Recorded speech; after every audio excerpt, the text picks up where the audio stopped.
আপনি শুনছেন global voice AI বার্তা, এআই কণ্ঠে দেশের ও বিশ্বের সর্বশেষ সংবাদ প্রতিদিন আপনার জন্য।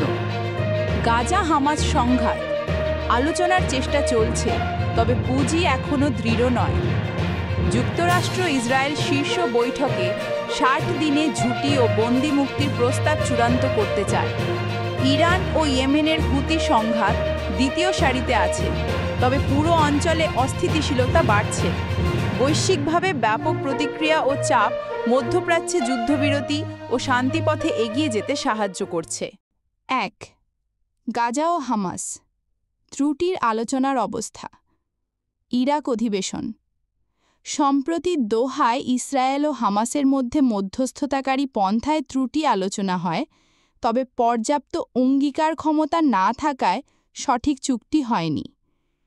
জাতিসংঘ, কাতার ও আমেরিকা এই প্রস্তাবনাকেই ৬০ দিনের ত্রুটির ভিত্তি হিসেবে নিয়েছে, যা অন্তর্ভুক্ত করে ত্রুটি আদায় ও যুদ্ধবিরতি আলোচনার শুরু, ১০ জন জীবিত ও ১৮ জন মৃত বন্দির মুক্তি, গাজায় সহায়তা সংগঠন উঁচু পর্যায়ে পৌঁছে, সেনা সরিয়ে নেবার অনুরোধ, তবে হামাস সদস্যরা আরও সহায়তা ও সেনা প্রত্যাহারের নিশ্চয়তা চাইছে, যা ইসরায়েল নিয়ে স্বস্তি দেখায় না।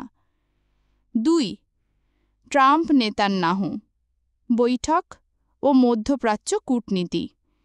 ইসরায়েলের প্রধানমন্ত্রী নেতান্যাহু যুক্তরাষ্ট্র সফরে রয়েছেন। ডোনাল্ড ট্রাম্পের সাথে বৈঠকের উদ্দেশ্যই হল ত্রুটি ও বন্দি মুক্তি চূড়ান্ত করা।